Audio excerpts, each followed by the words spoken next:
Hello everyone, this is HUSCast here back some more Starcraft 2 Heart of the Swarm 1 versus 1 action. Oh god. See, that's what happens. That is what happens when you try and change how you say your intro. Literally, the heavens come down and kill you by making you choke on your own saliva. Either way, it is going to be a continuation of the last series, currently tied 1-1. This is going to be a best of 5 between these two players from the Kaspersky. That's the funnest way to say it, so that's what I'm sticking to. And it is going to be between Liquid TLO up in the top right side, and his opponent is not up here. Is actually down the bottom left side. There we go. It is going to be Empire's Happy, who not too happy after that last game. See, I feel like that's a pun that I've overused. Like, if you go back and watch all my games that I've cast with Happy, I don't remember every single one. I'm going to be honest. After about video 2000, you start to forget a couple in there. But I have a feeling, just knowing what I know about myself, that if you go back to those, I probably make that same pun in every single video.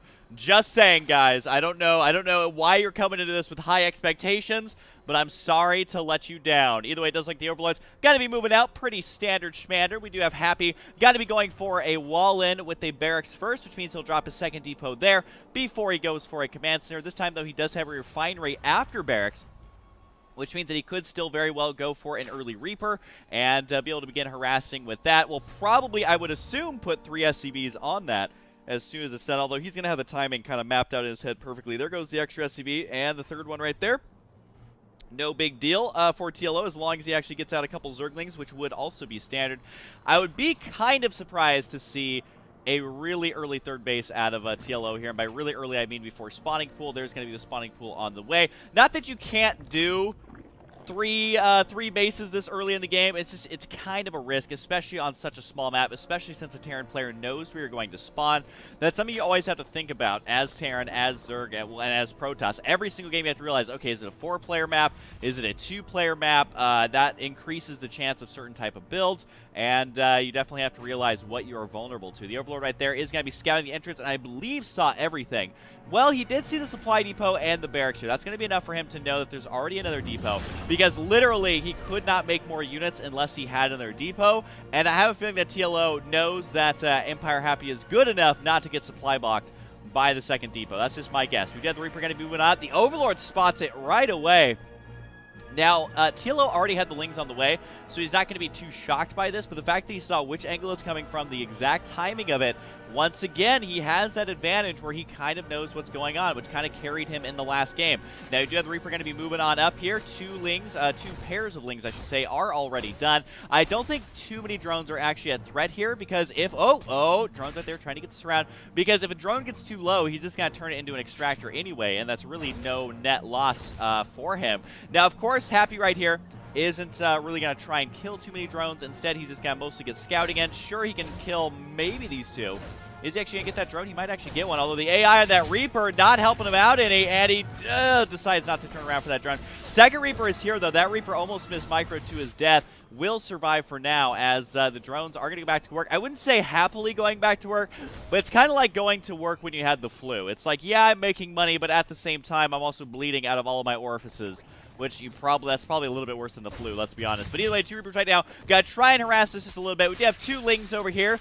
Actually doing a surprising amount of damage here. This is actually a cheeky, as my international friends would say, a cheeky play here by TLO. Doing a surprising amount of damage to those 2 Lings. I think he's doing more damage than these Reapers are. Can he get that Creep Tuber? He can't even get the Creep Tuber there.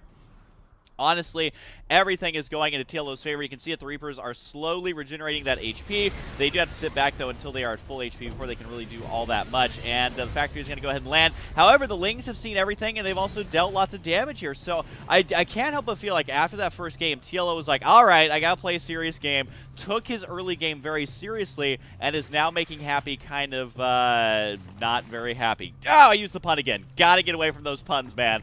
Got to get away from those puns, but it does look at the Reapers right now. Are there 3 on the field? No, it's the 2 Reapers and a Hellion right now. There are 3 Hellions overall. It's just the problem is that this Overlord right here, he spotted everything. Like, you know, normally Overlords don't live long enough to be super useful, but he has spotted everything that's on the way. TLO, as long as he's paying attention, is not going to be surprised by this. And guess what? you know what TLO can do? Throw down Evo chambers right here, keep the queens there. Really no amount of Reapers or Hellions are ever going to break through there, especially if he keeps enough energy for transfuse. There's going to be the Evo chamber right now, and now he has 3 queens, can easily wall that in. I don't know if Happy realizes just how intense this wallet is actually going to be. Now, Creep Doers are going to be moving out, but at the same time, it does bait these units into the Queens, and the Queens want to try and attack the Hellions if possible. It's a pretty easy reason as to why, because they do not regenerate HP. Sure, they can be repaired later, but that requires going all the way back to base, which is, of course, not ideal for Happy. He's going to try and run through right now. There are enough Lings here, though, to once again wall that in, even though the Queens are slightly out of position. Still able to do that there. A drone somehow manages to sneak out. I'm not sure if Happy actually realizes this or not. He actually doesn't know about this third base yet. I mean, he may spot it here in just a moment. Not yet. Not yet at all. I mean, maybe he assumes that it's there, but instead, is he going to be going to the bottom right first? Well, nope, he is actually going to go ahead and scout out that third base right now. He does see it. Will begin attacking this with these units. Will he ever be able to kill it off? I doubt it. I don't think there's enough DPS here. I mean, between the Reapers having Spud guns and these having essentially squirt guns, they do not do any damage to buildings. I mean, look, you can't even get it through this little, this one health bar right there. Given they are doing a surprising amount of damage, because once this pops, it'll be at about 75% HP, which does make it more vulnerable to a counterattack later. So doing as much damage there as you can before having to retreat.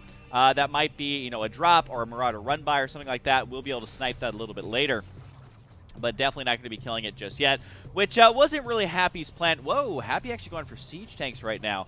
We'll see if this actually ends up working out for him or not, but kind of a shock to see the siege tanks in this game. The Overlord right there did spot, I believe, the factory. Let me double check there. And the interesting thing is that he did see that the barracks was lifting off from the reactor. He also saw the fact that there is a tech lab on that factory, and that's something that you don't actually see a whole lot in TvZ. So it's got to be telling him, you know, it's either a Thor or a siege tank or maybe Blue Flame, but you don't normally see Blue Flame this early.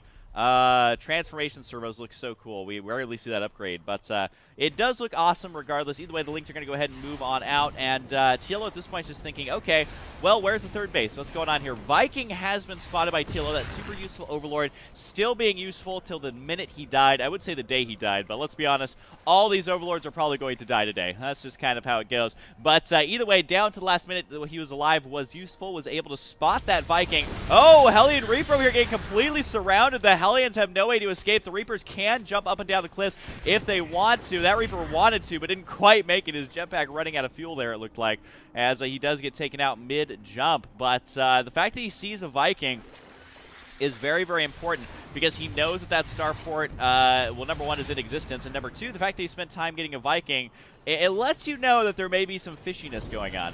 And I think that TLO still continued to be not surprised right now. TLO has been in a dominating lead this game, I would say.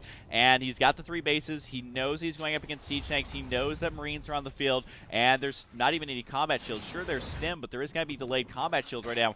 I mean, we're almost 12 minutes into this game. And if Empire Happy moves out too soon, it could get taken advantage of by these Banelings. I don't know if TLO is going to try and go for a bust right now, but I can't help but feel like going for a third base as Happy right now is probably the best bet. I mean, this army, to me, just doesn't seem that scary. I mean, I feel like Banelings and Zerglings running in, they're just going to be doing the splash damage to the Marines with the siege tanks anyway, so it's going to make it worth it. The Queen does get taken out. Big scan right here, though, and that's going to push back a lot of creep. He wants to get these tumors right here, because those are the ones that are going to continue the infestation moving forward, and might actually be able to get another Queen right here. Well, actually, considering that TLO did rush for Mutalisk right now, that's going to make this army composition that much more powerful, just because the Marines can do that much more damage. Here come the Banelings right now, though. Big Sim to try and get out of there. Does do a hot pickup on a lot of those. Some of the Marines do get taken out. It's just that he wants to kill that Queen so badly. Medevac goes down, which substantially weakens the strength of this army. Sure, Medevac still has a little bit of energy left. Needs to get that Queen, though. Needs to get these Lings and possibly get the Mutalisk here. But with one Baneling rolling in, all of a sudden this army's not looking great, as the flank does catch up as well. And TLO ending it super early. Happy was relying on that attack to do so much more. TLO holding it off with ease, and now that means TLO, he is definitely warmed up. He is not allowing this early pressure to do any sort of major damage like he did in game number 1. He recognized his weakness in that first game, realized, you know what, if Happy's going to be playing an aggressive game, I just got to play a defensive game, counterattack where I can. I mean, even using those 2 Zerglings to attack that depot pulls another SCV off the line to repair it. That's money spent repairing. That's money lost not mining. Just minor stuff like that. making sure that TLO has enough to defend when he needs it, and honestly just playing it safe, not playing it too greedy, and playing some standard TvZ means that TLO able to crush through game number 3. So we'll see if TLO can close out the series 3-1, or if Happy's able to basically match up those scores at a 2-2, tie it up in the next game. Hope you guys enjoy it, and I'll see you guys next time.